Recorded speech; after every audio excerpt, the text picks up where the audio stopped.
Councillors, I now declare the July Agenda Briefing Forum open at 6:30 p.m. and welcome all those in attendance. I now invite Councillor Lee to read the acknowledgement to country. Thank you. The City of Melville acknowledges the Bidderman people as the traditional owners of the land on which the city stands today and pays its respect to the Wajak people and elders, both past and present. Thank you, Councillor Lee. I draw your attention to the disclaimer on the screen. The affirmation of civic... Oh, pause for a moment, sorry.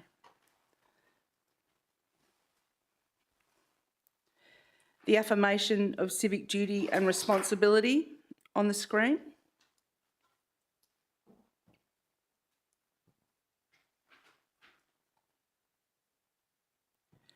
The advice of audio-visual live streaming and recording on the screen.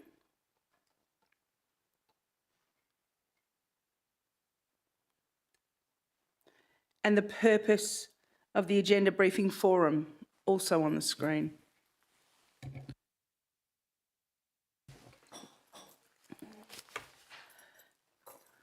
I'd like to take this opportunity to welcome the community in attendance in the public gallery and online. And tonight we'll be discussing and making...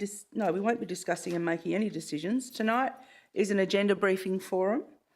The City is committed to listening to the community, and I ask you to assist with the meeting tonight through mutual respect by not interrupting the meeting by clapping or calling out. This will assist elected members in focusing the discussion, questioning of matters before them tonight. We have the following councillors attending electronically with my permission. Can you please confirm your attendance? Councillor Spanbrook. In attendance, thank you, Madam Deputy Mayor. Councillor Woodall. Yes, Deputy Mayor. The following councillors are providing an apology for this evening, and that's Councillor Hong.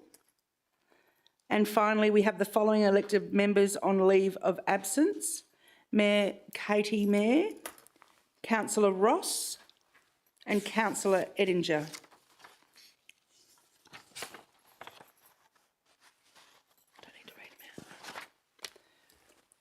We now move on to declarations by members. Are there any declarations by members who have not read and given due consideration to all matters considered in the business papers presented before the meeting? No, there are none. And declarations by members who have received and not read the elected members' bulletin? Great, okay. There are no deputations have been approved for this evening, and we've had one written submission that has been approved from the City of Melville Residents and Ratepayers Association in relation to item C25293, proposed City of Melville fencing local law. This information has been circulated ahead of the meeting to elected members, and a copy will be included in the notes of this meeting to be distributed on Friday, the 11th of July. Can the Head of Governance please advise if there are any disclosures of interest for this meeting this evening? Thank you, Madam Presiding Member. No disclosures have been received. Thank you. And are there any further disclosures from elected members? Nope. Okay.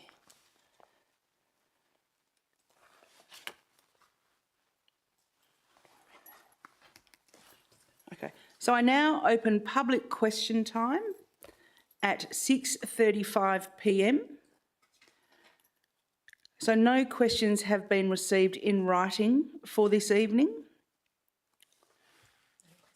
No?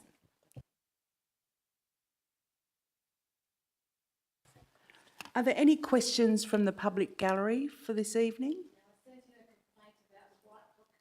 Okay.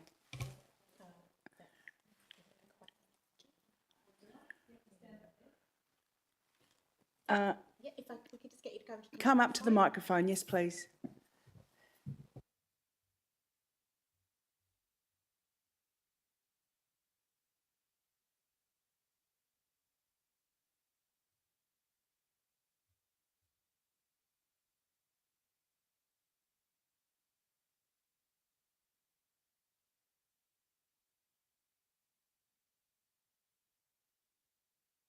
So I received that email and I have forwarded on to the city's officers to get a response as soon as practicably possible. So maybe the CEO would like to make a comment. What's your name, please? Do you want to put your microphone on? Jenny Mazalevskis. Thanks, Jenny. I'll just get the CEO to respond to you.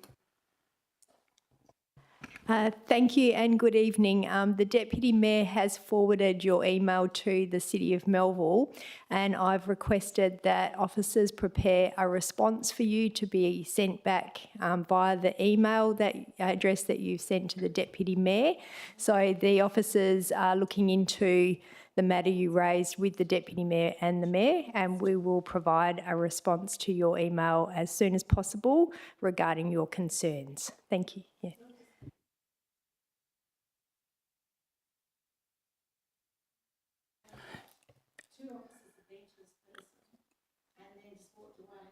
You can ask a question now if you like in the public.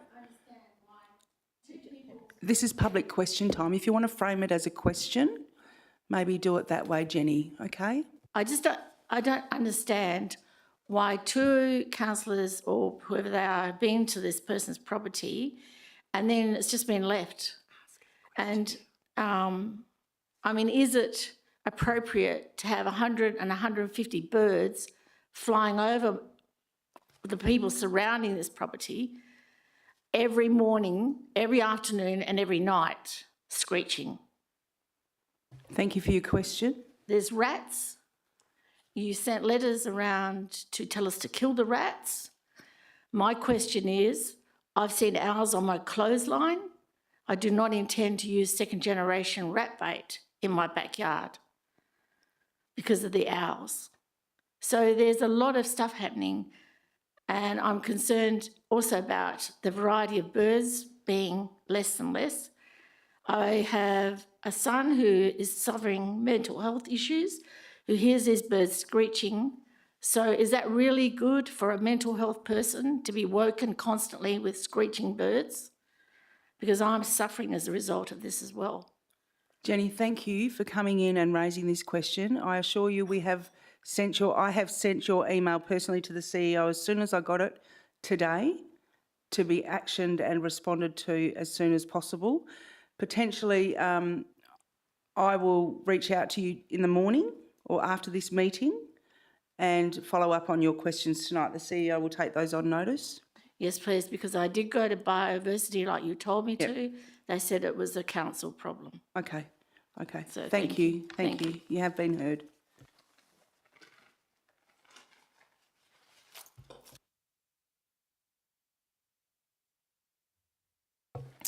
Okay, is there any further questions from the public gallery? I take it there are no more, so I now close public question time at 18:39. Thank you. Thanks for your questions.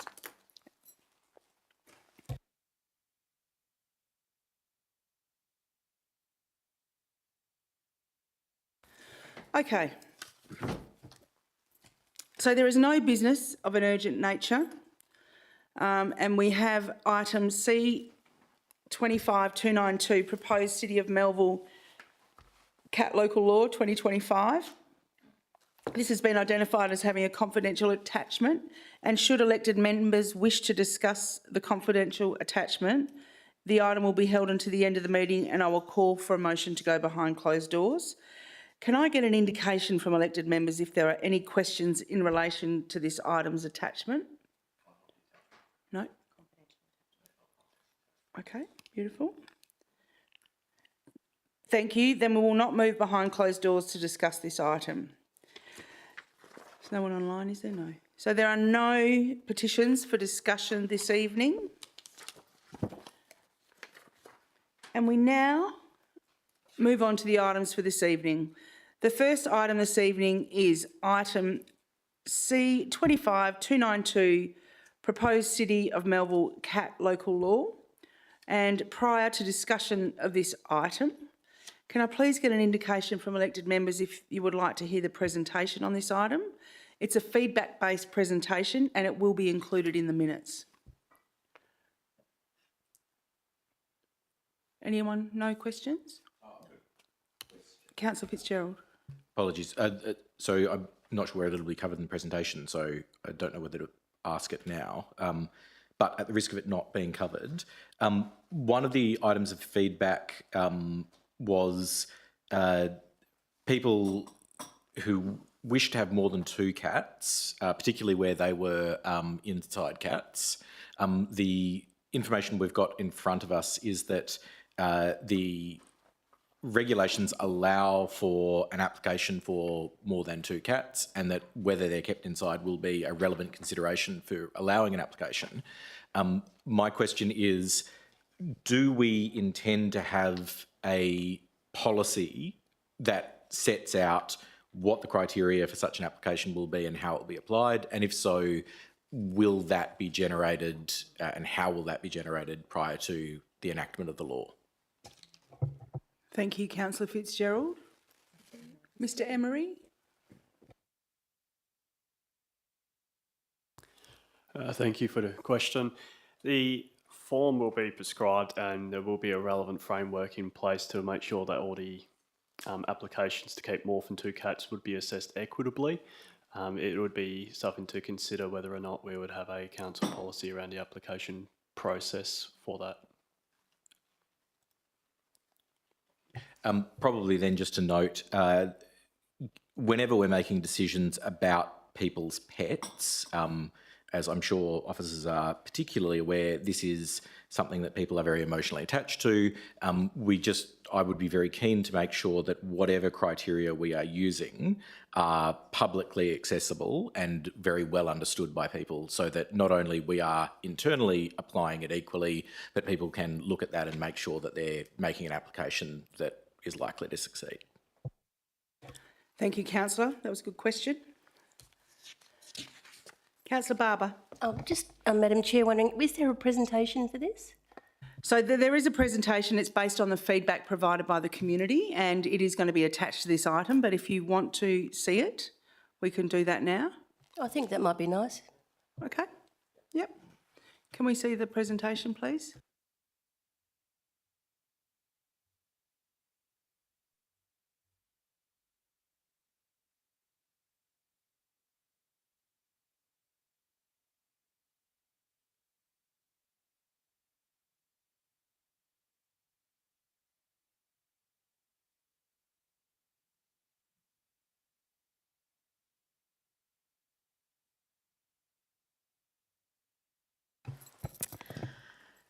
So thank you, elected members. The purpose of this report to Council is to actually make the City of Melville Cat Local Law 2025 and to authorise the officers to undertake the relevant statutory processes to implement the law.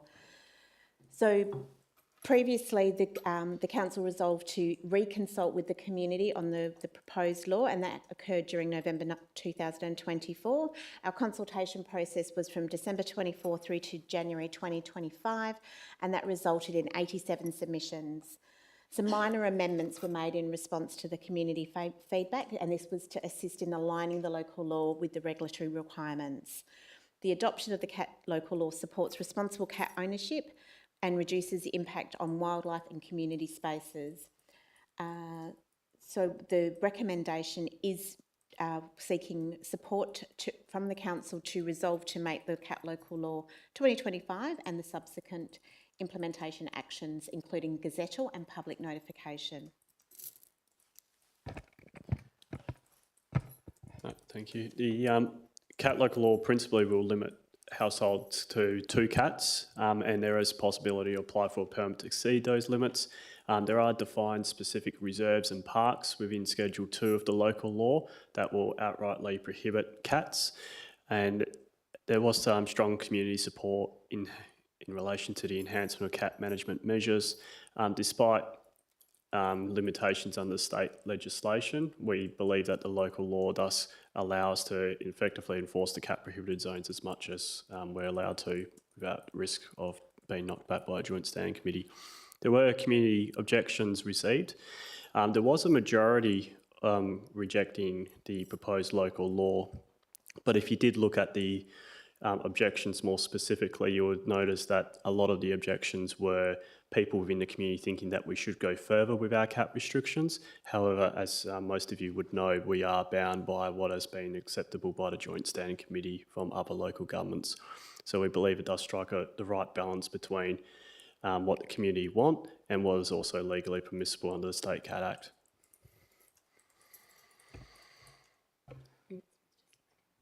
Yep, next one. And the next slide is the officer's recommendation that was outlined by Corinne earlier. Okay, thank you. Is there any more? Yep.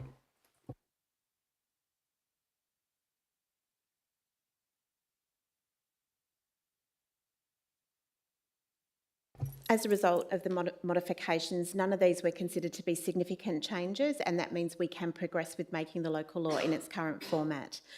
If we were to make further changes or significant changes, we would need to recommence the local law making process. So if the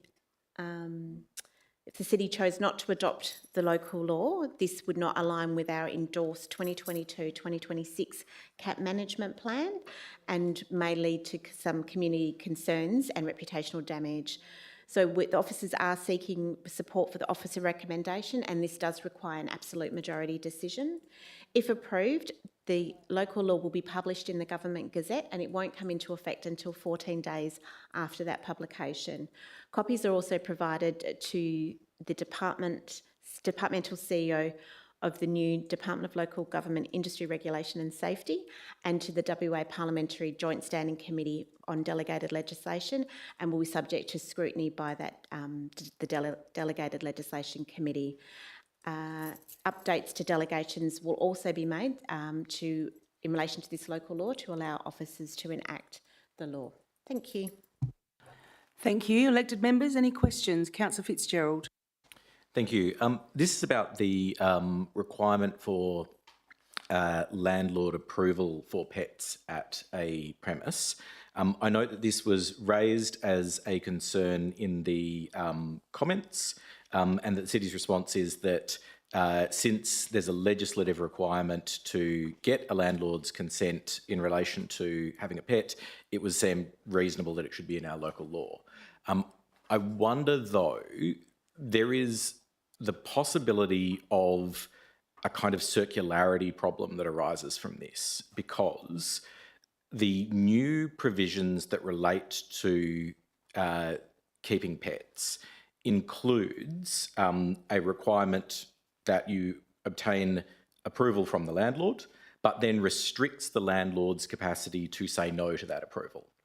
One of the reasons that is permissible is that it would breach a local law. So I worry that we might find ourselves in a situation where if our local law says you need approval from your landlord, that itself triggers a capacity that you wouldn't otherwise have under the Act to refuse on the basis that it breaches a local law. So has that been considered and dealt with? If so, I'd be very pleased to hear how it's dealt with. If not, I'd be keen to know how we'll manage that possibility. Thank you, Councillor. Ms Newman? Thank you, Madam Presiding Member. We'll take that question on notice. Thank you. Any further? Councillor Lee? Thank you, Madam Chair. I'm just wondering, when I go through with you about the legislation, there's no mention of pet cemetery. Does it come under different jurisdiction or is it a separate thing? Councillor Lee, I don't think that's applicable to the CAT local law. Maybe you'd like to take that up with the CEO through an email. Is that okay? Did you want to comment on that? Thank you, but interesting question. Any further questions, elected members? No one online? Okay, thank you for your presentation.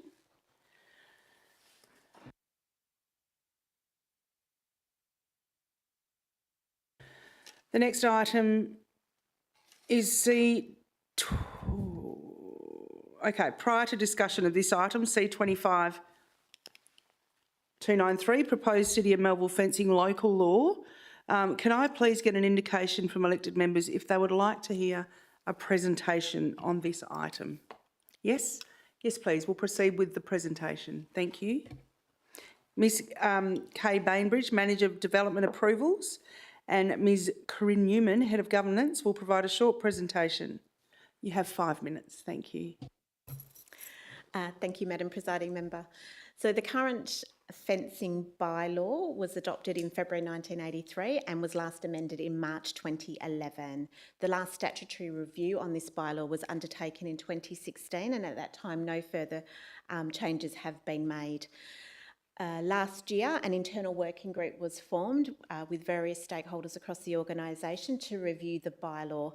So it is actually so old that it hasn't changed under the 1995 Act over to a local law. So in December 2024, the draft local law was endorsed for community consultation, with 23 valid submissions being received and no feedback from the then Department of Local Government or the Department of Energy, Mines, Industry Regulation and Safety. Next slide, please.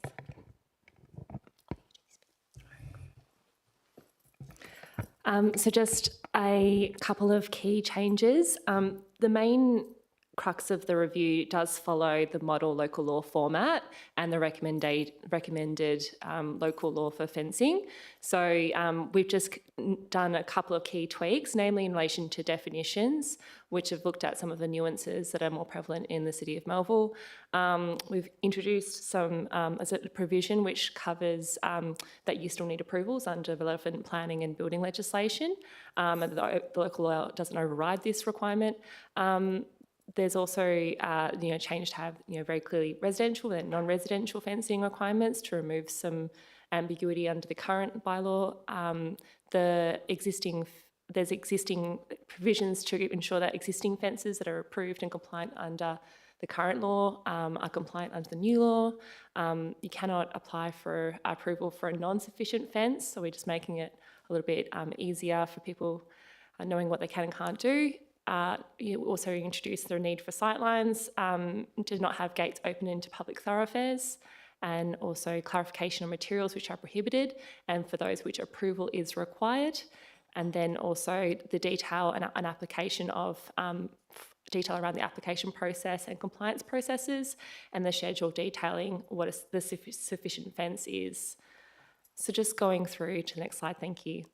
So we did receive a fair bit of feedback. A lot of the feedback was around the materiality issue. Recycled materials is a really interesting one because we want to encourage people to use recycled materials, but only when they're in a good condition.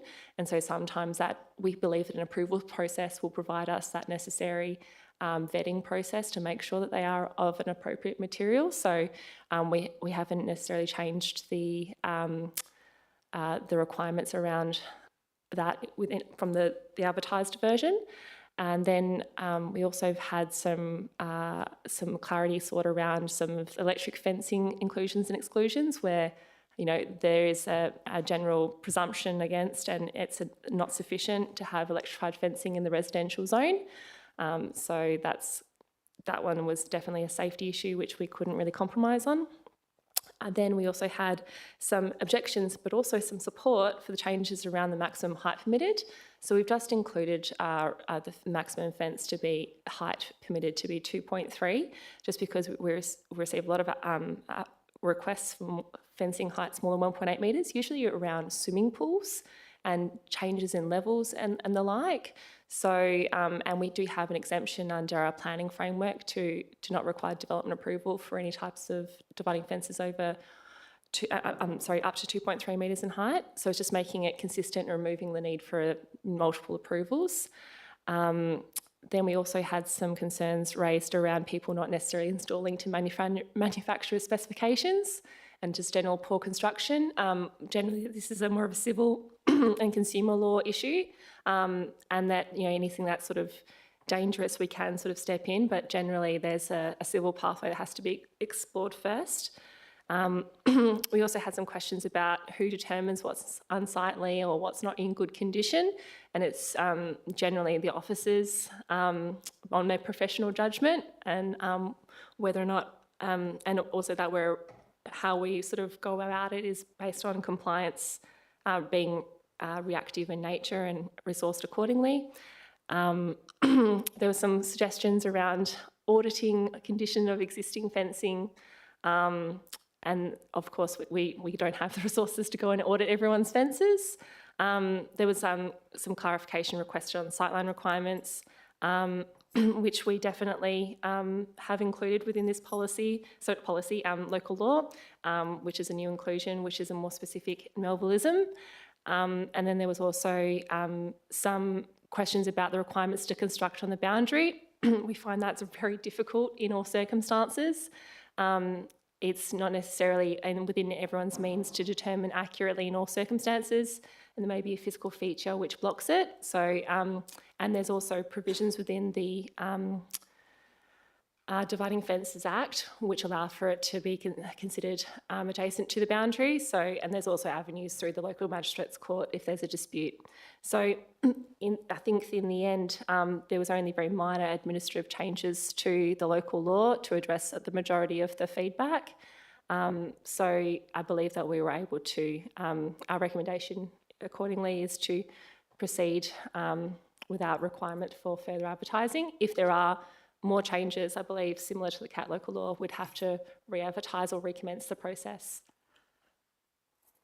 Thank you.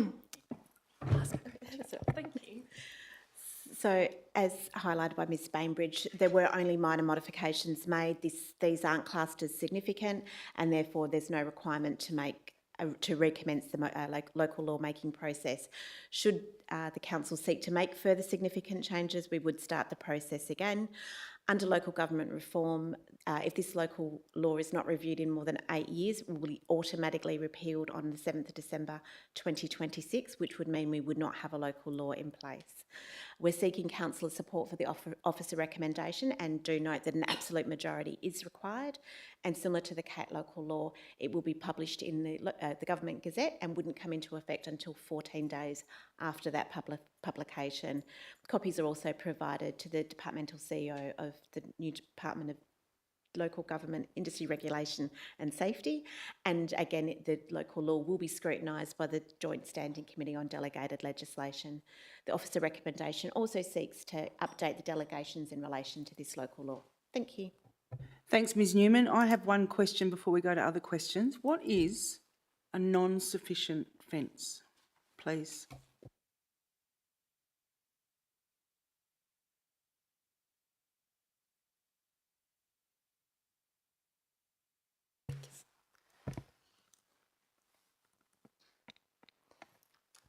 So sorry, thank you, through the chair. I just bringing up the item, and the definition, I believe, is within Schedule 1 of the policy.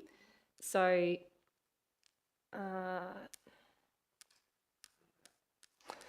sorry, it's quite detailed. That's okay. I can look that up. That's fine. Yeah, I can have a look at that. So there's definitions within the front end of the policy, and then there's also the schedule, which details the materiality and the like. So it's to basically avoid the use of inappropriate materials, and also just avoid like barbed wire, broken glass and electrified fencing, essentially. It's a very standardised, but then we've also looked at the definitions and made sure that we've, for example, specifically excluded retaining from the fence definition. So it's sort of, it's split into two different sections you have to read to understand the sufficient fence. And we've also looked at different requirements within the residential zone and then requirements for the remainder of the zones throughout the city. Thank you, Ms Bainbridge. Councillor Robbins? Thank you, Madam Deputy Mayor. I've got 3 questions, so I don't know if you want me to ask them all at once or... Okay, I'll just make a start. Is it unusual to not receive feedback from state government departments, and did we receive an acknowledgement that they received our draft local law? Ms Newman? Thank you, Madam Presiding Member, and through you. No, it's not unusual. Generally, because these local laws are based on models, they are generally just looked at, and if there's anything, I guess, concerning, they would respond to us. We don't always receive an acknowledgement, and then that's why there is a process to send a follow-up as well to them. Councillor Thank Robbins? you. Just a question about the new clause 4.2 part 4, which I believe has been included in a response to one of the submissions with regards to pre-used materials, because I think one of the submissions said, you know, why can we not use recycled brick? Because I think previously it said that all the materials used for a new fence had to be essentially new materials. My question is just about the fact that it says approval should be conditional on the applicant painting or treating the pre-used materials as directed by an authorised person. But I was just thinking with the recycled brick, that wouldn't necessarily require treatment. So how would that fit into that clause? Thank you. Ms Bainbridge? Thank you, through the chair. It's a really good question. We struggled with this one because we wanted to provide a pathway where people could use recycled materials that were in good condition. But what we're finding is, well, how do we determine if they're in good condition or not? And then to what lengths do we go? Do we just look at recycled brick, or do we look at, you know, recycled wood pallets? Or do you know, there's so many materials that could be recycled which still could be a really good fence. And so we felt that the approvals pathway would provide a really good middle ground where we could still ensure that people can do these things, but we can make sure that they're in a good condition. In terms of treatment, it's just making sure that they're clean, so they're not you know, maybe covered in graffiti, or it's just making sure that they're neat and tidy. So the treatment would be that they're of a clean standard.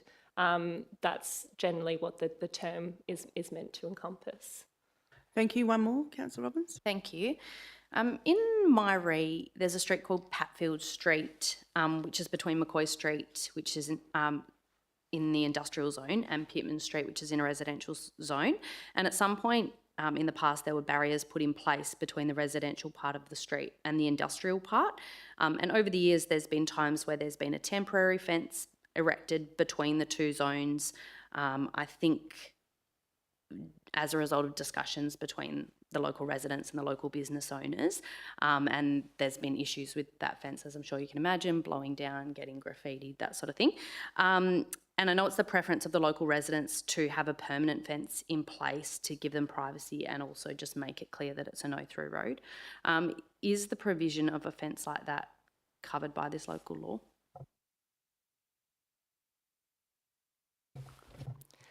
Yep, thank you, through the chair. We will need to take this one on more notice, because I do believe that there's a significant amount of history on this particular issue, and it definitely triggered and was used in informing some of the review content. But to do your question justice, I will need to take it on notice, if that's okay. Thank you. Thank you. Councillor Fitzgerald. Sorry, bad timing. Apologies. Just on the change to the definition of fence, particularly when taken together with the definition of sufficient fence, I note that effectively we're moving from a situation where a living hedge would have fallen under the old definition, but probably no longer falls under the new definition. I'm not sure whether there are any properties in Melville that still use a hedge as a fence, but could you just let me know why was the decision made to preclude fences of that kind, and what impact will that have on grandfathering in existing living hedges, if we have any, given that the current grandfathering approach seems to not necessarily capture the change to the definition of structure? So will they still be grandfathered in like other existing fences are grandfathered in as sufficient? Thank you. Ms Bainbridge? Thank you. I'd again have to take that one on notice, just because I'd have to look into the structure issue. For I understand, the local law as drafted proposes to capture those that were approved or didn't need approval under the current local law. But if there's some sort of gap in terms of trying to capture living hedges, then I'd like to look into that in a little bit more detail, if that's okay, just so we can make sure that we don't have any gaps. Thank you. And just the earlier part of that question was, what was the rationale for taking living hedges out? Like, why was that decision made? Ms Bainbridge? Through the chair, so sorry. I did inherit this, I will say, and rather late in the process. And so I'm not privy to all of the history, unfortunately. So again, I'm really sorry. I will have to take that one on notice. But I believe there may have been some compliance and enforcement issues. But yeah, we'll take that on notice. Yeah. Thank you, Ms Bainbridge. Councillor Barber. Thank you, Madam Chair. I was reading the submission by the Melville residents and ratepayers, and there's a couple of things I hope you would be able to answer. The first one is, will this fencing local law reduce the number of disputes between residents about boundary structures? What's your feeling on that? I'm sorry, Ms Bainbridge. Thank you, through the chair. I would hope so. It is a real source of contention in almost every local government I've worked at, dividing fencing, and it does require people to work together. It will remove the city from a lot of those disputes, but those disputes will likely still continue in terms of who pays for what and what material that they use, but the city would no longer be involved in as many disputes. Which brings me to my next point, and I think one of the things they were concerned about is if the parties can't come to a resolution with the construction, the suggestion we're making is that they make a complaint to Consumer Protection or Department of Building and Energy. Are we not abdicating our responsibility in terms of compliance and enforcement as per our council local laws? Ms Bainbridge. Thank you, through the chair. The direction to Consumer Protection and whatnot is in relation to the construction not being to the standard or the specification that the manufacturer specifies.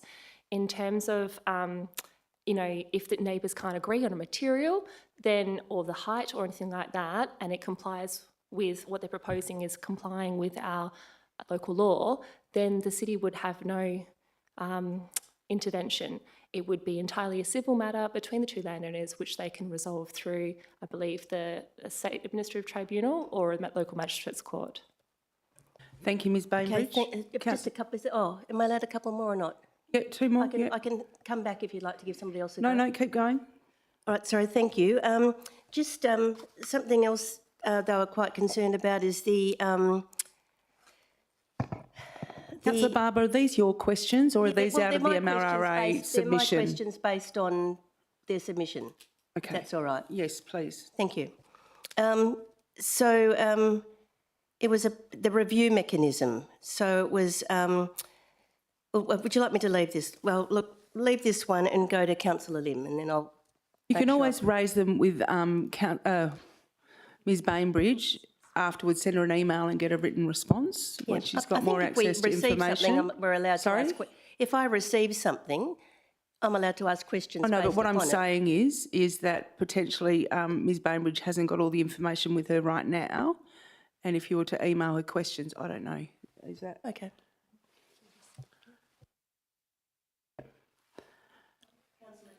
Thank you, Councillor Barber. Councillor Lim. Thank you, Madam Chair.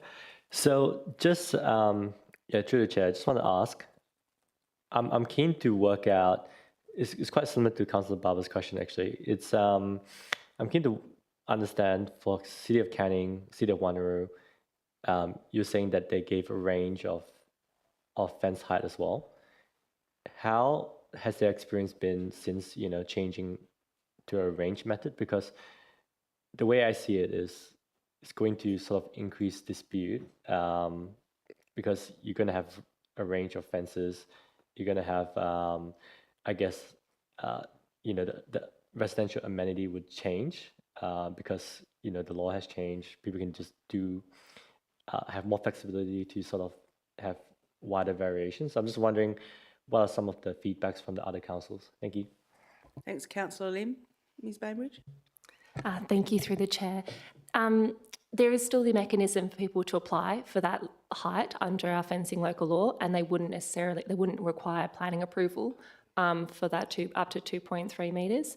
So we would just be reducing our administrative burden. If we what we're seeing with a lot of applications is they're usually from a reasonable perspective. They're to provide a level of safety to their swimming pool, an additional privacy to deal with level difference. They're generally very reasonable requests, and they are an administrative burden which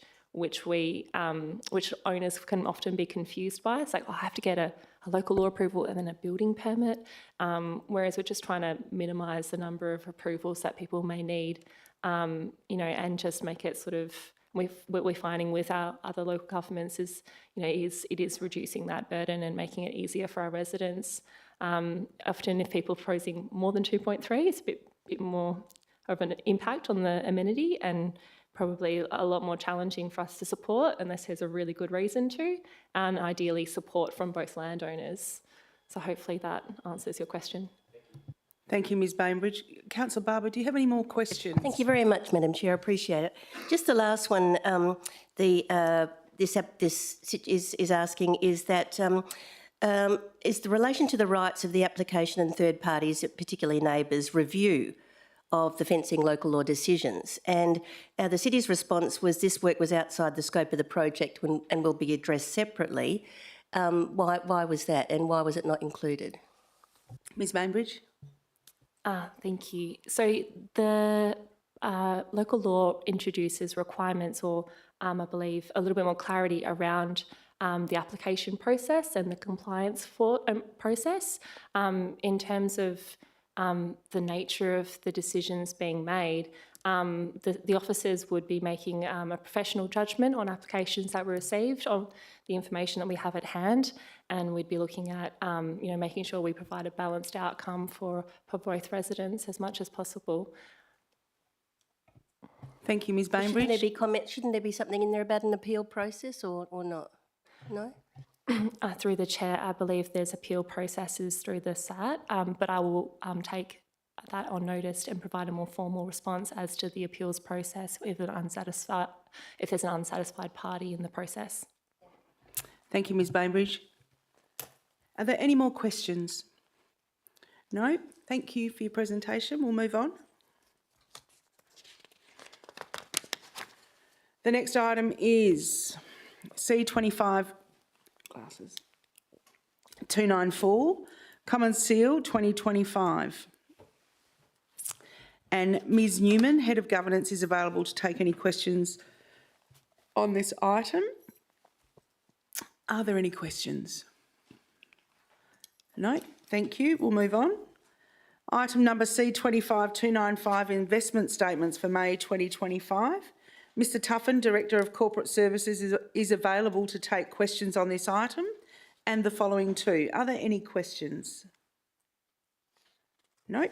Move on. Thank you. C25 296, schedule of accounts paid for May 2025. Are there any questions on this item? No. Okay. C25 297, statements of financial activity for May 2025. Are there any questions on this item for Mr Tuffin? Thank you. No, they're not. Okay. Excellent. C25 298, Local Government Reform, Committee Presiding and Deputy Presiding Members. Ms Newman, Head of Governments, is available to take questions on this item. Are there any questions? Councillor Robbins. Thank you, Madam Deputy Mayor. I understand that this evening we're discussing essentially ratification of decisions that have already been made by the committees to appoint their chairs and deputy chairs. My question is about the process following this year's local government elections. So following the elections this year, will the election of the chairs and deputy chairs be done at a council meeting as part of our process for appointing people to committees, or will it still be done by the committees as is past practice and ratified by the council? Thank you. Thank you, Councillor Robbins. Ms Newman. Thank you, Madam Presiding Member, and thank you, Councillor Robbins, for that question. Very, very good question, and we are working through that at this point in time. There will be a requirement for Council to ratify the process. At this stage, it does look like the preference will be to nominate committee members and do the election of the chairperson people at the same meeting, simply because following the local government elections, we will have some statutory requirements, particularly through the Audit, Risk and Improvement Committee, that will need to be dealt with soon after. And given those processes, we may need a chairperson appointed much sooner. Thank you, Ms Newman. Any more questions? No further questions. Okay, we'll move on to CD 2547, Provision Standard Bowling Green Shade Infrastructure. Now, prior to discussion on this item, Mr Burton, Acting Director, Community Development, will provide a short presentation. Mr Burton, you have 5 minutes.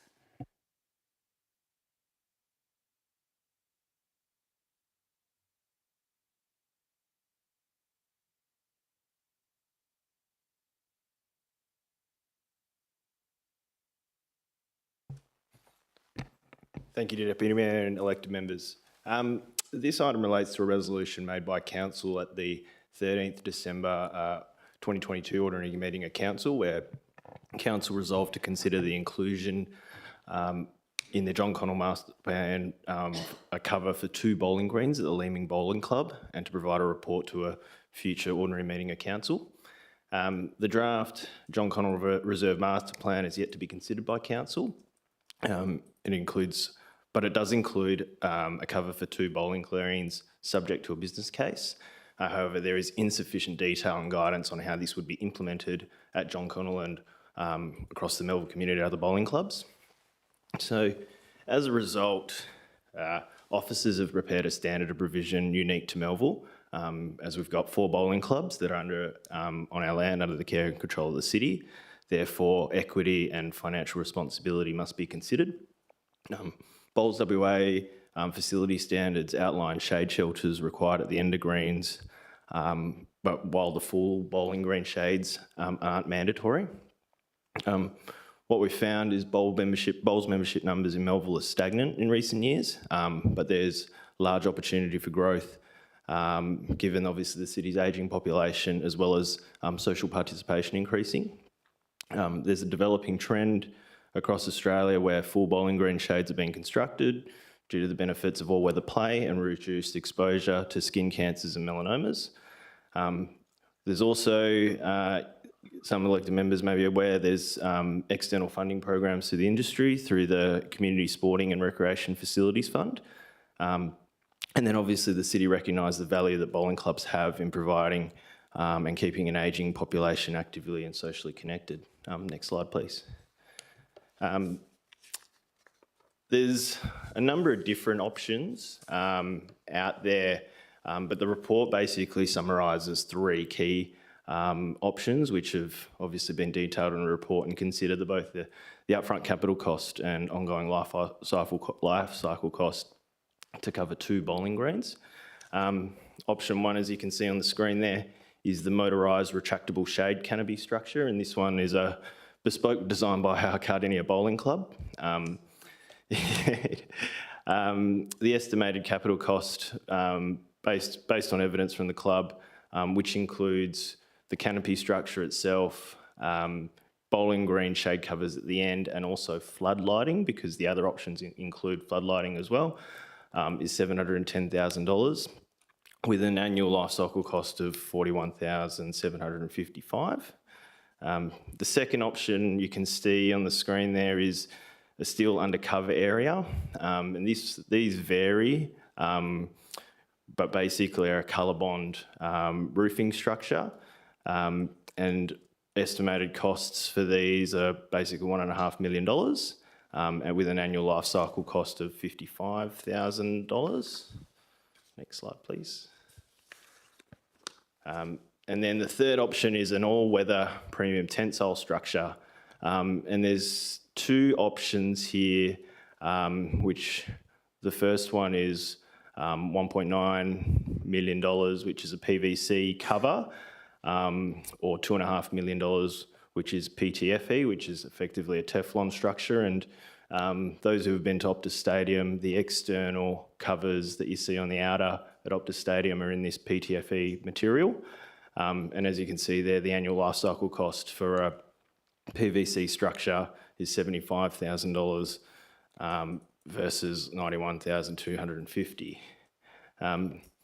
On the basis of the items identified in the background points of this presentation, officers are recommending a standard of provision whereby up to 1/3 of capital upfront funding to a motorised retractable shade canopy option, which aligns to the industry approach of CSRFF, which is based on a third.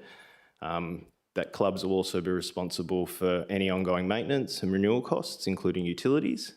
Funding is contingent on clubs preparing a business case for the city or council's consideration, demonstrating the ability to fund maintenance and renewal costs over the life cycle of the asset.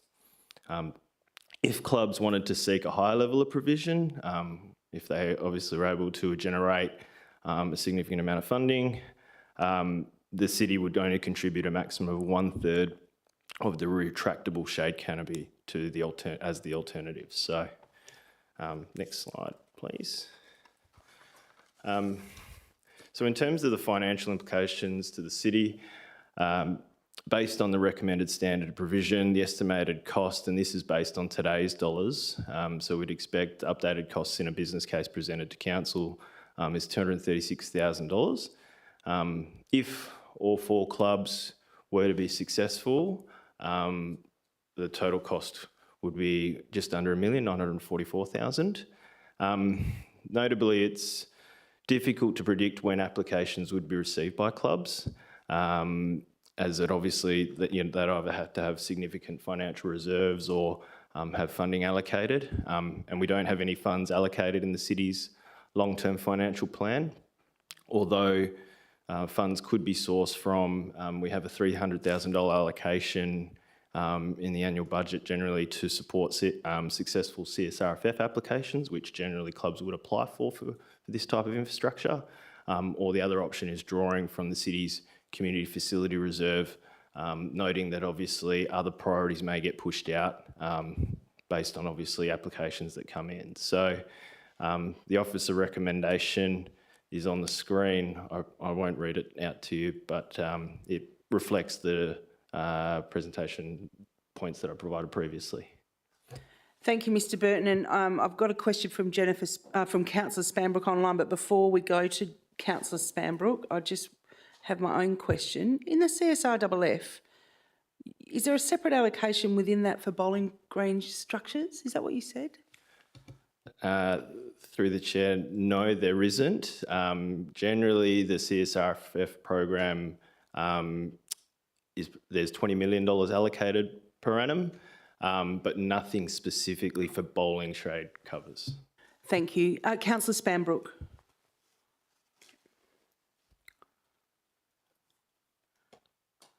Thank you, presiding member. Thanks very much, Dean. Just a couple of questions. Firstly, with the structures that you've actually given examples of and the costs, can you also advise that if you do have the annual costs there, what about the maintenance?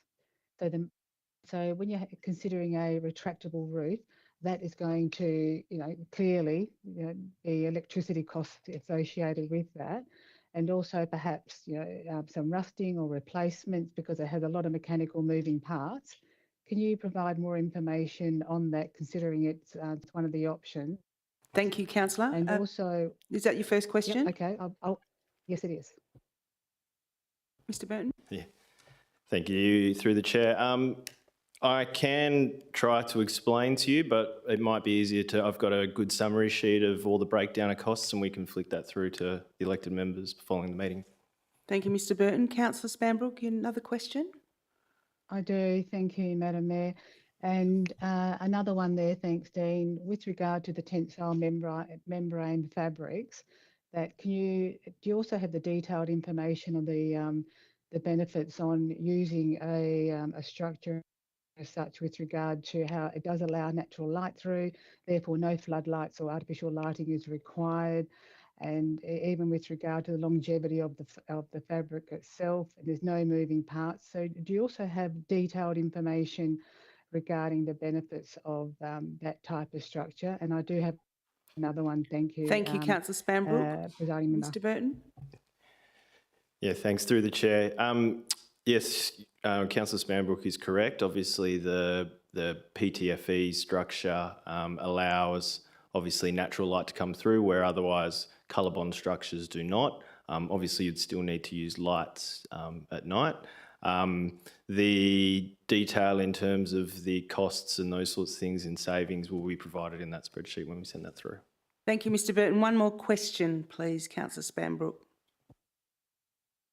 Thank you, the presiding member. Just with regard to the officer recommendation, hang on, I just need to go back for a moment. That in the action, sorry, it won't be a moment because I'm just working on a little laptop. Shall we come back to you, unfortunately. Councillor Spanbrook? There's another question here. Does someone else have a question? Yes, do they? yes, there's a couple Oh, in here. absolutely. Yes, please do. Okay, I'll Yes. come back to you. Councillor Robbins? Thank you, Madam Deputy Mayor. I've also got 4 questions, so please feel free to stop me if you want to go to someone else. So my first question, and thanks, Mr Burton, for the presentation and well done on proactively tackling this difficult issue. First question is, how did the Cardinia Bowling Club fund its cover and what was the cost? Thank you. Mr Burton? Through the chair, it's probably a little bit before my time, so I'll need to take that one on notice, unfortunately, but I'll find out from the officers, yes. Thank you, Mr Burton. I believe that there was an election commitment made by Kim Giddens for the Cardinia Bowling Club shade structure. Do you know if that was for the full cost or did they partially self-fund? I think they partially self-funded as well. Okay, thank you. I'll look forward to a bit more detail on that. Thank you. Will the Cardinia Bowling Club be eligible for a subsidy in line with the intent of this report, seeing as it potentially covered the cost of its shade structure? Mr Burton? Thanks. Through the chair. It's envisioned that retrospectively they wouldn't, but if obviously they needed to renew the infrastructure, then this would, yes. Thank you. Another question? Thank you. In deciding that a motorised retractable shade canopy should be the appropriate standard of provision, how much weight was given to the fact that only the retractable option is feasible at the Mount Pleasant and Melville bowling clubs in an attempt to ensure equity across all clubs? Mr Burton? Through the chair, yes. There was some weight added to that, yes. So the 2 key aspects were, could it be implemented at obviously all 4 clubs, but then also that financial piece, sustainability piece, I should say. Thank you. Any more questions, Councillor Robbins? Yeah, just to follow up from that one, if possible. So my understanding is that the preferred option for the Leeming Bowling Club is the tensile structure. And I guess just based on your previous answer, I have some concern that they are at a disadvantage because A, the Cardinia Bowling Club already has a cover, and B, because the tensile structure is not an option at Mount Pleasant and Melville. I'm just wondering if you have any comments any comments, I guess, on the Leeming Bowling Club and their desire to obtain that tensile structure, and any comments on whether they're at a disadvantage because of what others are doing. Thanks. Thank you, Councillor Robbins. Thank you. Yeah, through the chair. I wouldn't say they're necessarily a disadvantage, and it would come back obviously down to council considering the business case. So there is always opportunity to increase an allocation if council desired at the time when they considered a business case. But obviously, the other factors such as external funding, which I understand that they've had a number of discussions with politicians in and around that opportunity. So, yeah, I think it obviously provides a level of equity across the board, which is where we obviously sit from, and not necessarily disadvantaged, but an opportunity there that they understand where the city's position is at. Thank you, Mr Burton. Thank you. Just There's more. just one more. One or more. Do you want to go okay, to then we'll someone go else? to Councillor Lee. Yep. You go first. Thank you. So a note that you said that there's currently no funding in the long-term financial plan for the provision of bowling covers, but if this recommendation is adopted, will funding be built into future versions of the long-term financial plan? Thank you, Councillor Robin. Mr Burton. Thank you, through the chair. It could possibly be. The challenge, and we actually discussed this internally, is when the clubs would actually come to the city. So it's very hard to predict when. We're obviously going to undertake some consultation as part of the Active Reserve and Infrastructure Review. If we get some solid evidence that gives us a bit of confidence to predict, then we'll obviously look to consider that at a future date. Thank you. Councillor Lee. Thank you, Madam Chair. Through the Chair, Mr. Martin, thanks for the presentation. Just a quick question. On the first slide, it says that the bowlers' numbers are shrinking, so we are not going to target the older aging population. But when I came to the EMIS a few weeks ago, you were saying that the baby boomers were a good target. So, and I saw on the slide that you say that you are chasing the younger population. So I'm just wondering, in a way, who are you actually targeting? And do we know who we are trying to attract? That's my question. Thank you, Councillor Lee. Mr Burton. Thank you, through the chair. Obviously, membership strategies are generally focused around the particular bowling club's targets, and we would be encouraging them to look at their catchments and look at the opportunities. More broadly, bowls are trying to get a larger demographic attending. So yeah, baby boomers and so on and so forth, and even young people through various programs that they provide. And that's where we see the social participation rising. So less people are becoming more formal pennant members, but more people are interacting with things like barefoot bowls and Jack Attack and some of those programs that are facilitated from Bowls WA and Come Down. But then we'd expect our clubs to look at their catchment and target specific groups that are relevant to their catchment. Thank you, Mr Burton. Councillor Spanbrook, have you got a question? I do have a couple there. Thank you, presiding member. Dean, just a question with regard to the 4 bowling clubs within the city of Melville. Which one has the most members, including pennants, without actually breaking it up, pennants and social? Mr Burton, is that in the report, Councillor Spanbrook? Sorry, through the chair, I don't believe it's in the report, but I do have the numbers. My computer's just switched off on me, so I can email those statistics through to the elected members following the meeting. Thank you, Mr Burton. Councillor Spanbrook, you got another question? Is it gone? Have you got one more? Because then I've got Councillor Barber that wants to ask one as well. Yes, I do, because I'd also like to a breakdown on the social and the pennant players within the city, and also I'd like the information on which bowling club is the most, which bowling clubs actually have male and female, and they so you've got 2 streams, not just males only, and they also play with both sexes. Councillor Spanbrook, can you email that question into the city, and then that information can be provided to all elected members, because that's a lot of information. I think it's going to be very relevant. Well, if Dean's able to provide it, I'd rather he actually provide it so it gets recorded. Thank you, presiding member. Well, it could be attached to the notes of the ABF if Mr Burton doesn't have that information on him right now. Mr Burton? Through the chair, I wouldn't have the social breakdown or male and female breakdown, but I do have the membership numbers. I just can't seem to put my hand on it, but I definitely can email that through. Yeah. So governance has just advised me that all information and questions asked tonight and any emails sent in post this meeting will be included, in the final notes of the ABF and in the agenda, Councillor Spanbrook. Thank you. If you wish to go to Councillor Barber, then I'd have another question. Thank you. Okay, Councillor Barber. Thank you, Madam Chair. Mr Burton, you used to work at Coburn, and Coburn have got a wonderful bowling facility, but they have I've got a question, Madam Chair, if that's okay. Thank you.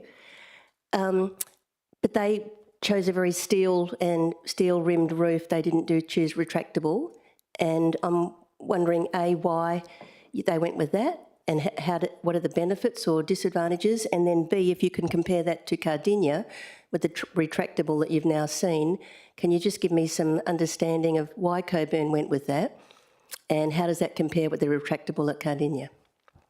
Thank you, Councillor Barber. Mr Burton. Unfortunately, that decision was actually made before my time at Coburn. Although I may defer to the CEO, who may be able to provide the answer to that one. Thank you, Mr Burton. Madam CEO. Thank you, Madam Presiding Member. Thank you, Councillor Barber. So I had actually worked at the City of Coburn during that period when that decision was made.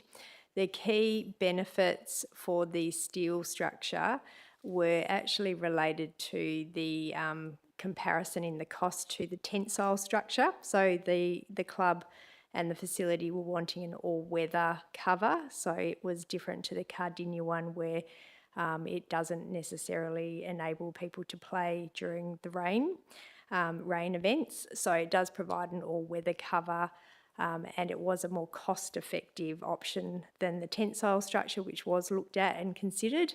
It was a tender process, and so the specifications did include a range of different options that could be considered. So it was considered the best value for money option, and it was considered to meet the all-weather playing requirements that were being considered as important at the time. Thank you. Thank you, Madam CEO. Councillor Barber. May I ask a follow-up question? Yeah, I'll direct you. Since, and again looking at both Coburn and Cardinia, since covers have been put on those greens, have you noticed that membership has increased? Thank you, Councillor Barber. Mr Burton. Thank you, through the chair.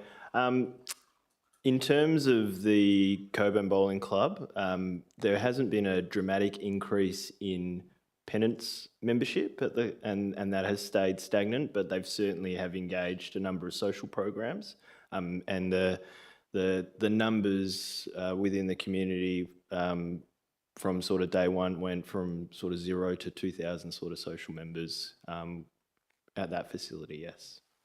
Thank you, Mr Any stats on Cardinia, do we know? Barber. Sorry, thank you, Madam Chair. Unfortunately, I don't have that information on hand, so I'll take that one on notice. Yeah. Thank you, Mr Burton. Councillor Spanbrook, do you have one more question? I actually had two there, presiding member, and the first one, actually, just working on one screen can be a little bit difficult. It won't be a minute. Just go back to the information. Yeah, thank you. Thanks very much, Dean, for the info. That I'm just looking at the officer recommendation 1A, and the first line actually states that the City of Melville may provide up to 1/3 funding on a motorised retractable shade canopy option for lawn bowling clubs that operate on land controlled by the city. So 1/3 on motorised retractable shade canopy, but it doesn't say anything about a tensile membrane. So is that something that can change at the OMC, or is that a deliberate only 1/3 may up to 1/3 of motorised retractable only? Can you provide a bit more information on that, please? Thanks, Councillor Spanbrook. Mr Burton. Yeah, thanks, through the chair. So the may allows council to provide less or more in and around that. So it's providing obviously a guideline, so a position on it. So the expectation in terms of the implementation is that the clubs will present a business case. It obviously have all the elements of funding. some clubs may be able to attract a large amount of external funding.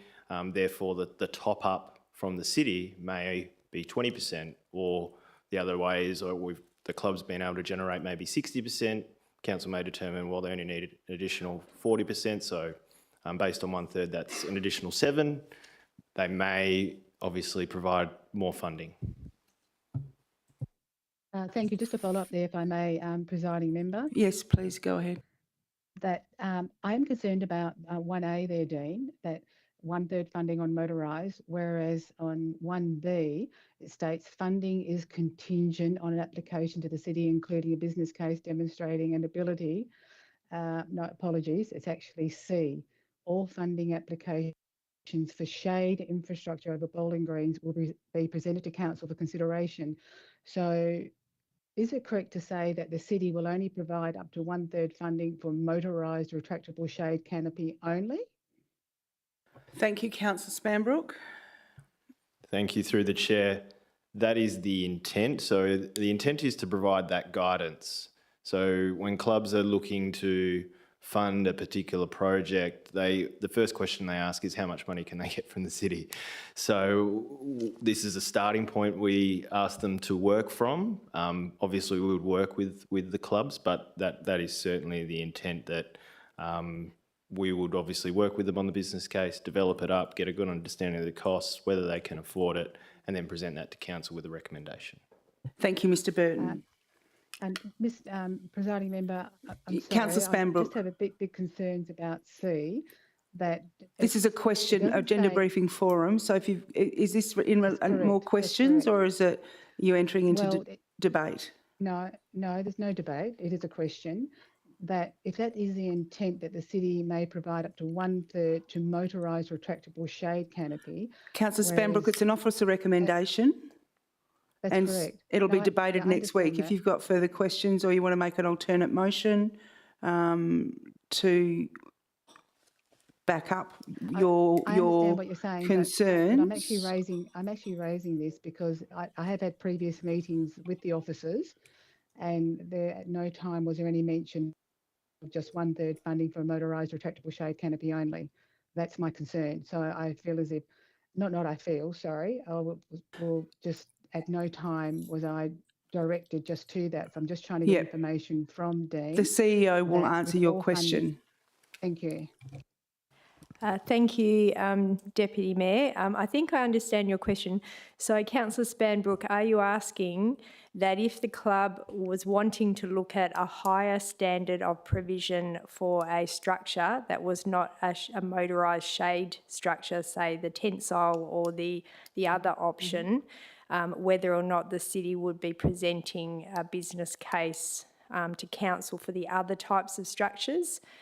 Even though we may be recommending a maximum financial contribution based on 1/3 of a motorised shade structure, we would still present a business case if the funding was available for the club from other external sources to then be able to potentially have a business case stack up to have the tensile fabric or some other hard structure over the actual bowling greens. So it's really just trying to set a standard of financial contribution based on 1/3 of a motorised shade structure. But if the clubs could demonstrate that they could actually generate external funding that was sufficient and they were able to generate their own funding up to a higher level of provision, then the city would still be presenting that to council for consideration. Thank you. Thank you, Madam CEO. Councillor Spanbrook. Thank you, Presiding Member. Actually, brilliant. Thanks very much, CEO. I appreciate that. Yes, it's exactly what I was after. Thanks again. That's good. I'm happy. That's great. Any more questions, councillors? No? Okay. Thank you, Mr Burton. That was a good question session. Well answered. Now we're moving on to CD 25/48, response to petition requests for off-lead dog exercise classification for Tompkins Park Canning Highway fence playing fields. And Mr Burton, the Acting Director of Community Development, and Mr Emery, Head of Community Safety, are available to take questions on this item. Are there any questions? Councillor Fitzgerald. Thank you, Acting Deputy Mayor. Just in relation to the item, it mentions that a more complete review of the suitability of existing dog recreation areas will be undertaken. What is the planned timeline for that? Because I note that in particular in Palmyra, recent changes to the school usage has meant that there is now significantly more demand for a dog exercise area. So I would be keen to understand when we'll be getting this information back. Thank you, Councillor Fitzgerald. Mr Emery. Thank you for the question. It is within the report. We have outlined the timeframe, so we're looking at going out for community engagement in February to March of next year, and the reasons for that timeframe have been outlined. Thank you. Thank you, Mr Emery. Any more questions? No more questions? Thank you. Oh, Councillor Barber. Yes, thank you, Madam Chair. I had a similar question to Councillor Fitzgerald, and I am worried because commitment was made in July 22 and we still haven't done anything. And this petition came in March and it's now July, and I'm just wondering what's happened between March and July. Was any report started?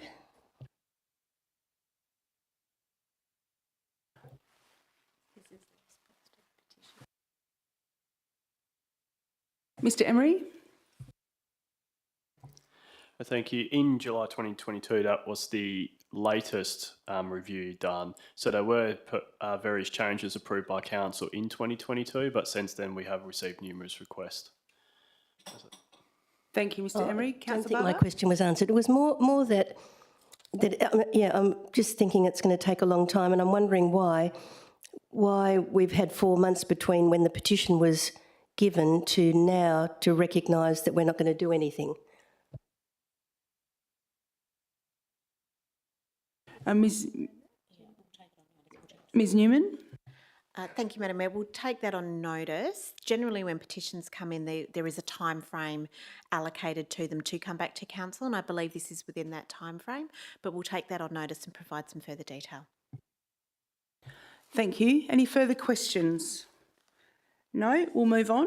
Now we're moving on to UP 2573, proposed reclassification of lots 2674 and 2335, 4 to 6 Almondbury Road, Ardross, and part of lot 5210 Almondbury Road from public open space to centre C1 to A class reserve.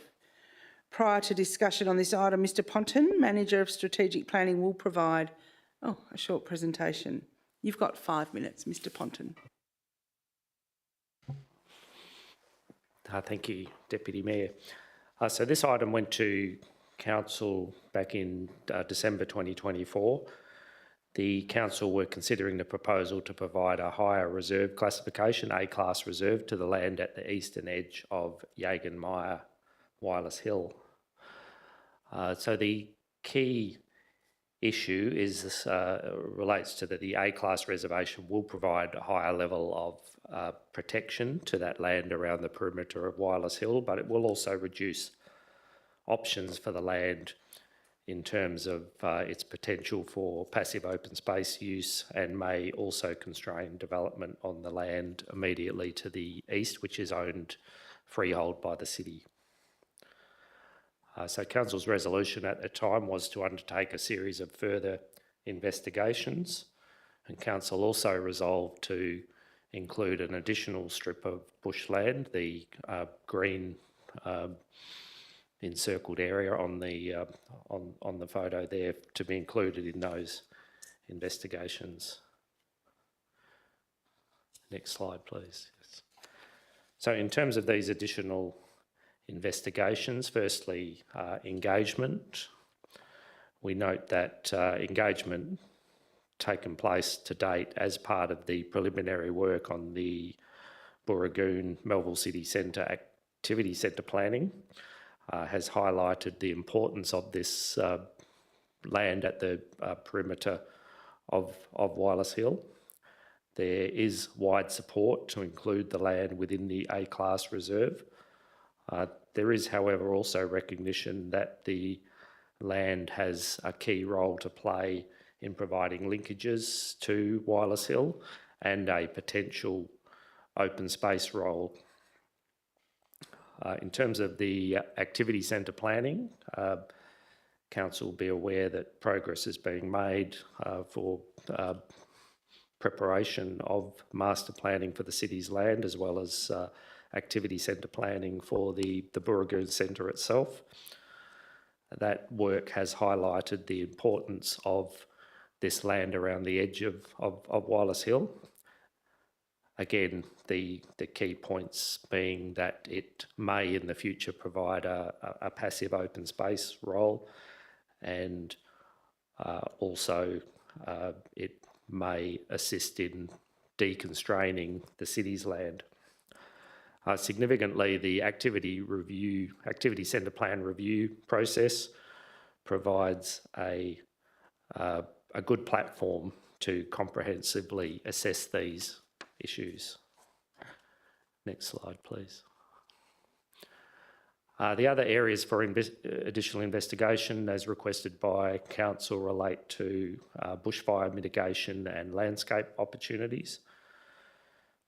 The details are in the report and attached to the report, but further investigations in relation to bushfire mitigation do show that managing this land around the perimeter of Wireless Hill to different fuel load levels do provide different levels of opportunity. Firstly, on deconstraining development potential on the freehold land immediately to the east, providing additional safety benefits, and also opportunity for passive open space use around the edge of Wireless Hill.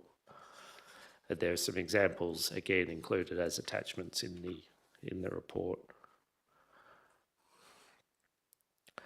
So the recommendation for this interim report is to continue to explore the opportunities and constraints with the possible change to A-class reserve from C-class reserve for the land around the perimeter of Wireless Hill, and to do that work through the Burragoon Activity Centre Plan Review Program.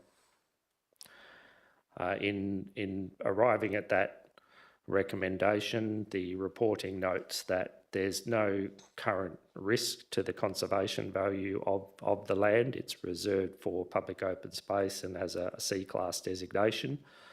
So with no immediate threat, the recommendation is for further investigations to continue through the structure plan review process. Thank you. Thank you, Mr Ponton. Are there any questions? Councillor Fitzgerald. Thank you. Through you, Madam Deputy Mayor. Mr Ponton, as I'm sure you're aware, the difficulties associated with the planning have been recently compounded by a decision to allow an extension of time to Westfield. As a consequence, it does look like we are some years away from finalisation of what will be happening in that area. I wonder whether, given that deferring all of this off to the ACP will mean deferring all of it off potentially for some years, it would be worth considering going ahead with the reclassification of 4 to 5 and then leaving that strip that is contested, which is the more relevant to possible developments or linkages, leaving consideration of what to do with that area of land for the ACP. Thank you, Councillor Fitzgerald. Mr Ponton. Thank you, Deputy Mayor. That's certainly a valid consideration for Council. The reality is the Burragoon Melville City Centre activity planning work will take several years. So the flip side is we're highlighting that the current designation of the land and the fact that it's well recognised as part of Wireless Hill means that there's no threat, even if it does take several years.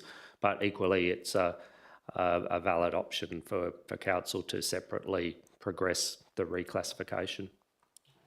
Thank you, Mr Ponton. Councillor Woodall. Thank you, Deputy Mayor.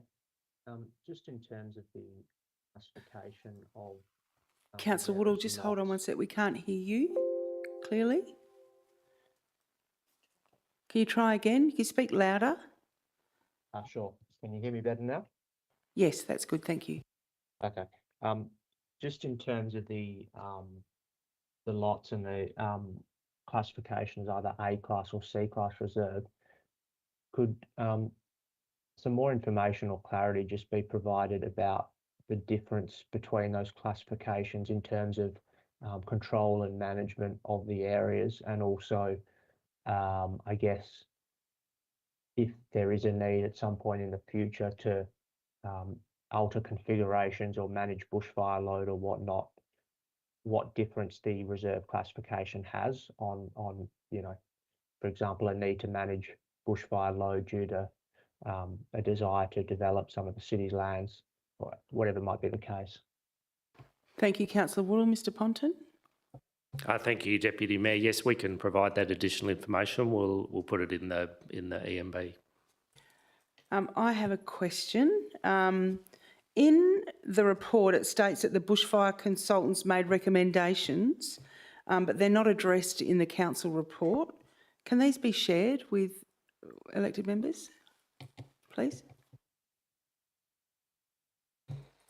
Thank you, Deputy Mayor. The bushfire consultant was engaged to run a series of different scenarios, and they're presented in the attachment. It wasn't really recommendations, it was just to demonstrate a series of different combinations of thinning the bushland out to different fuel load levels and what the flow-on implications were on the adjoining land. So the consultant hasn't provided recommendations, but has just mapped different scenarios, and they're in the attachments. Thank you. Are there any further questions? Councillor Barber. Thank you, Madam Chair.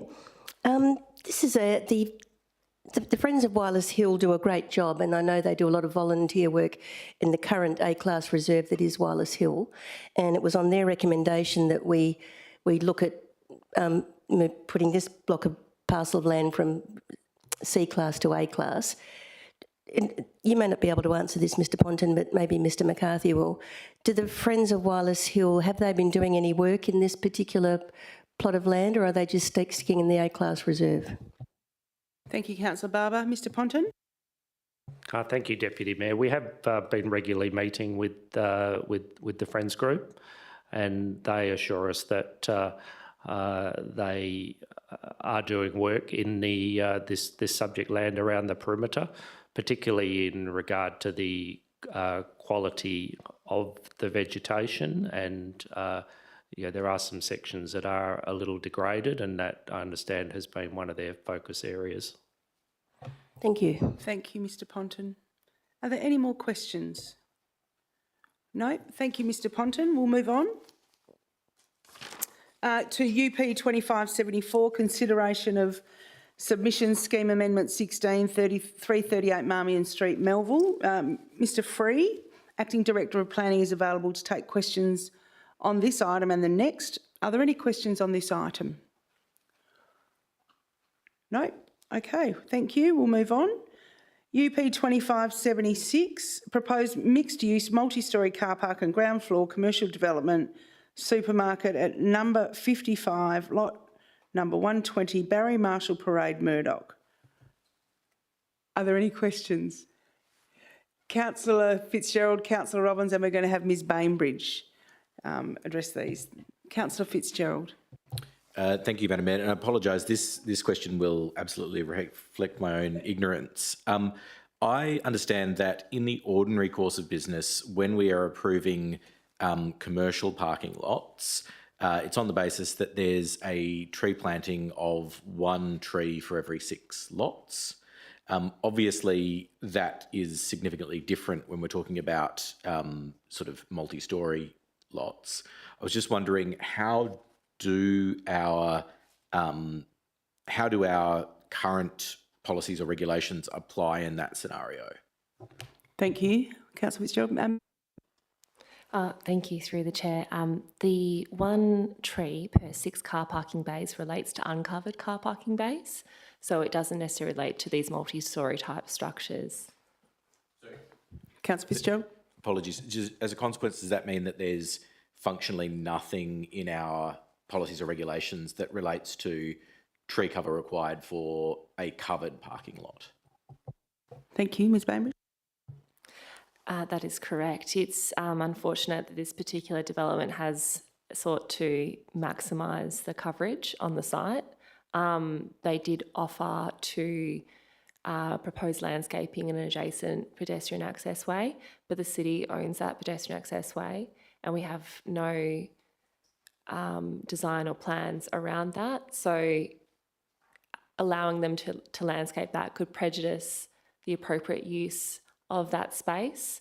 And so we've recommended as an advice note, because we don't have the necessary planning framework in place, that they provide contribution to the landscaping of that space, so that when we do have a plan in place for that space, that we can landscape it appropriately, or even up the landscaping that we'd usually provide in that space. And they are proposing to substantially increase the landscaping within the adjacent verges.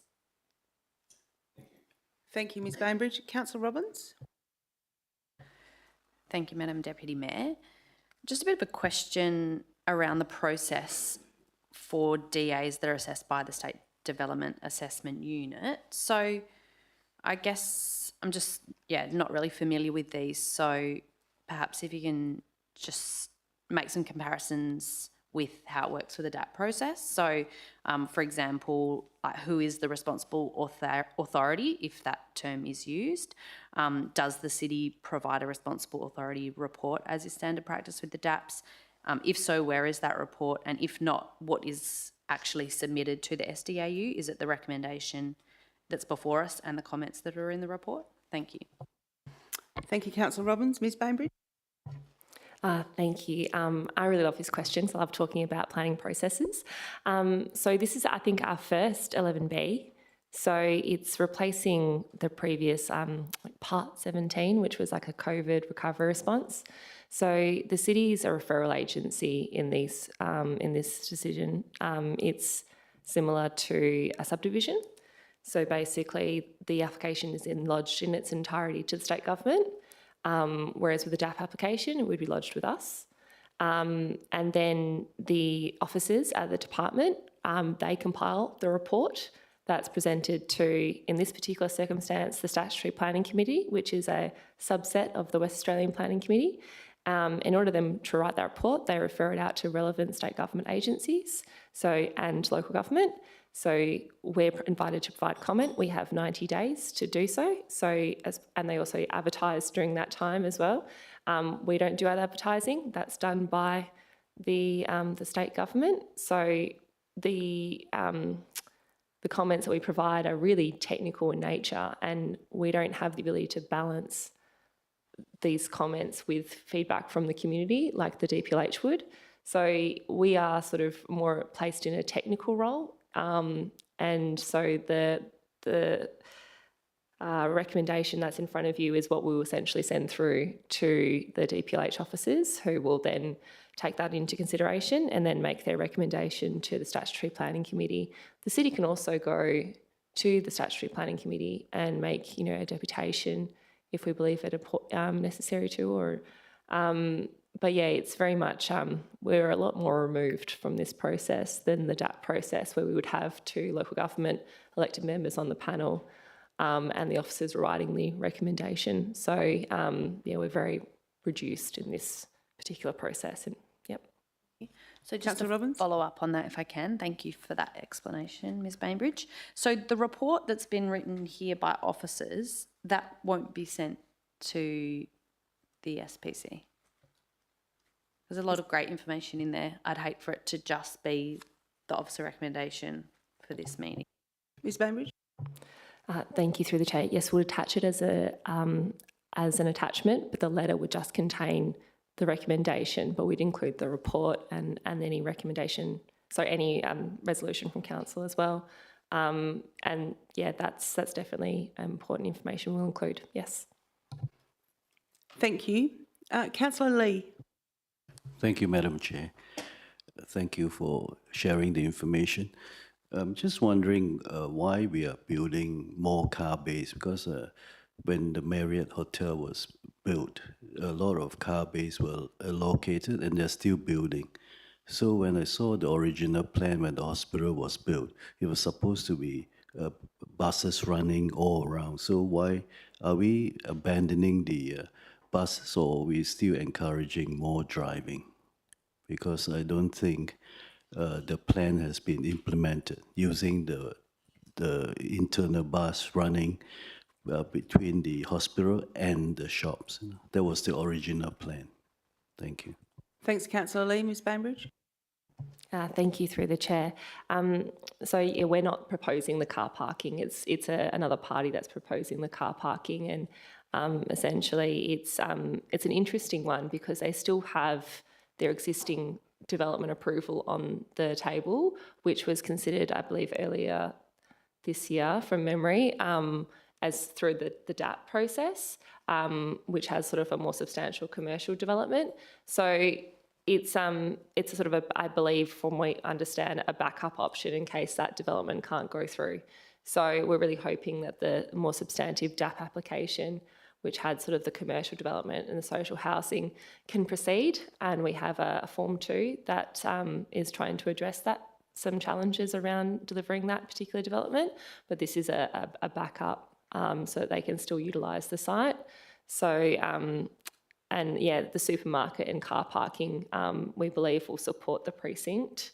And there is sort of a significant car parking problem in this particular location, especially with the expansion of a number of new projects in the future with a women's and babies hospital and the like. So we'll continue to see car parking pressure in this precinct until such time as we have, more public transport and more residents, hopefully, in that area in the future.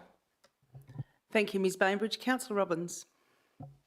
Thank you, Deputy Mayor, and through you. So with regards to the parking, and I guess to sort of follow on from Councillor Lee,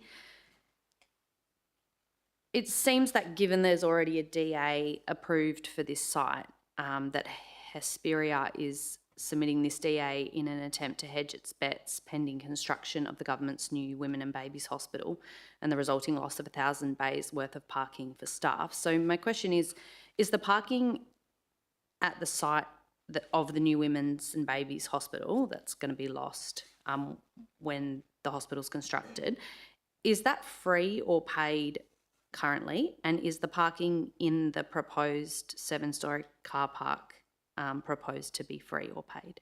Thank you. Thank you, Councillor Robbins. Ms Bainbridge? Thank you. I'd have to take that one on notice in relation to the need or if there's paid parking or not. But I may also defer to our, in terms of any existing car parking arrangements being paid or not, might defer to Michael Emery so, and see if he knows. But I'll definitely take that on notice to see what I can find out.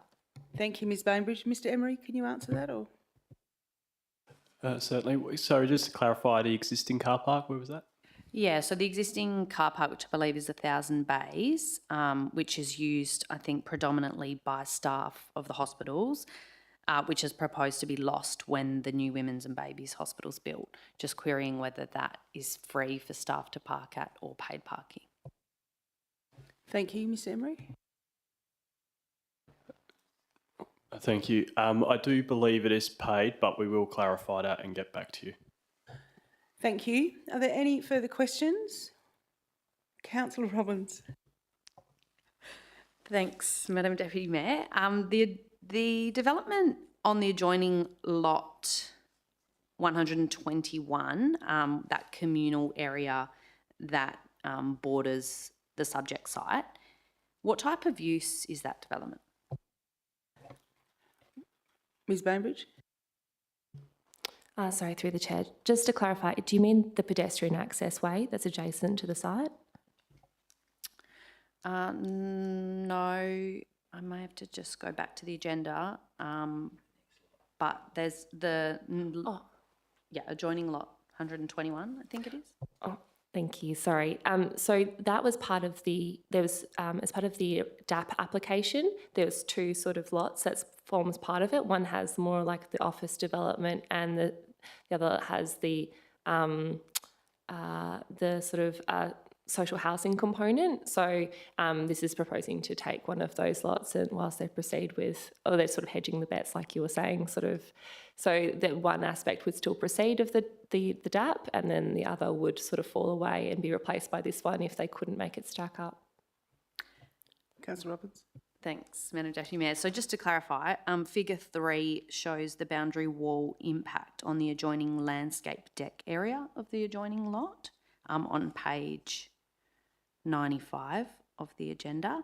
And I think there was an associated comment about it not being clear, and so the setback wasn't, sorry, I can't remember exactly. But yeah, I think it's about the impact of the proposed development on the adjoining lot, because there may be impacts on that communal area. I'm happy for you to take it on notice, and maybe we can chat offline. I know I'm not being very clear, sorry. Okay, thanks, Councillor Roberts. Ms Bainbridge. I will take this one on notice, but there is, I believe, some conditions around some potential changes to address impact on adjacent properties. So whether or not they are taken up by the DPH is another story, but I believe that we have tried to address perceived impacts through conditions of development approval, but we'll take that on notice and provide a more detailed response on that. Thank you, Ms Bainbridge. We have one more question from Councillor Woodall. Woodall.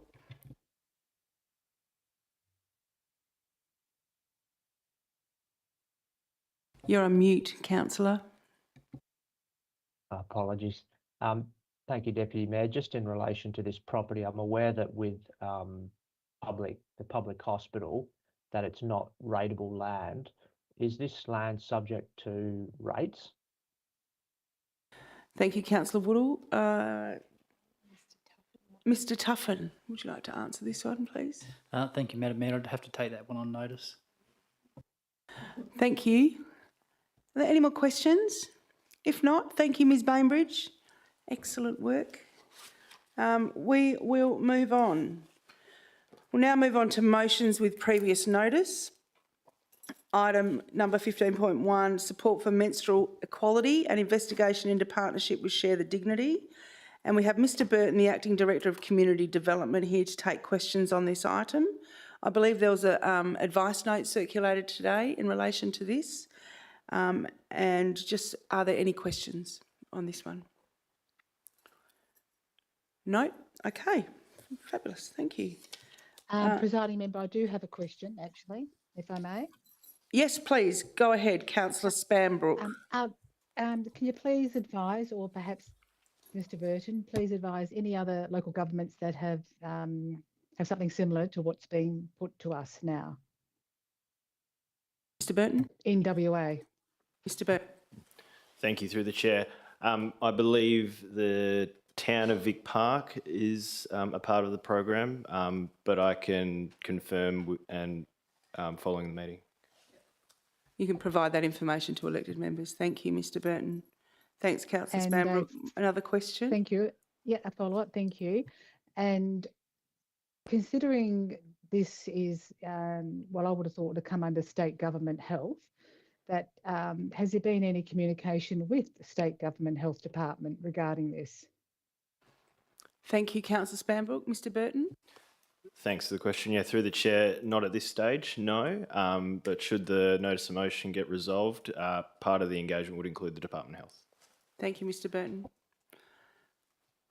Just a follow-up, please, Presiding Mayor. So just prior to the advice note being presented or it being issued, that there was no investigation or anything with the Department of Health, just to get additional information that may support or just to assist you in the advice note there, Mr Burton.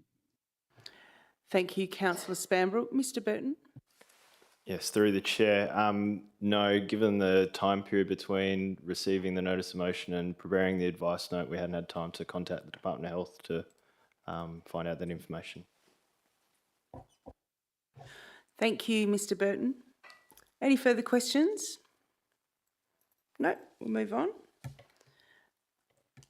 Now, there are...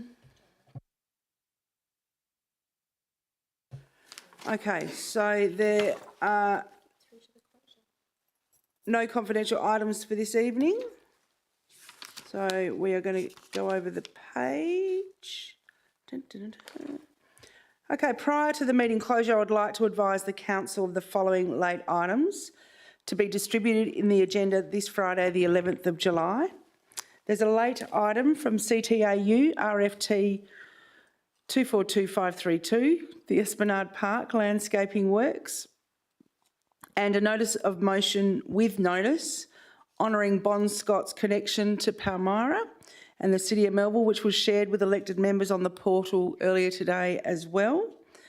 For the purpose of the minutes, hang on, there's one more thing. Yes, so we need to advise council that Councillor Scott Green is on a leave of absence, and we failed to report that at the start of the meeting. So consider that you're advised now. It's not in the notes, I'm winging it. Okay, so for the purpose of the minutes, can the following councillors please confirm they are still in attendance? Councillor Spanbrook. Yes, I am still here. Thank you. Thank you. And Councillor Woodall. Yes, thank you. Thank you. There being no further business, I declare the meeting closed at 20:16 p.m. Thank you. Good night, everyone. Good night, councillor. We'll just wait for the live stream to end.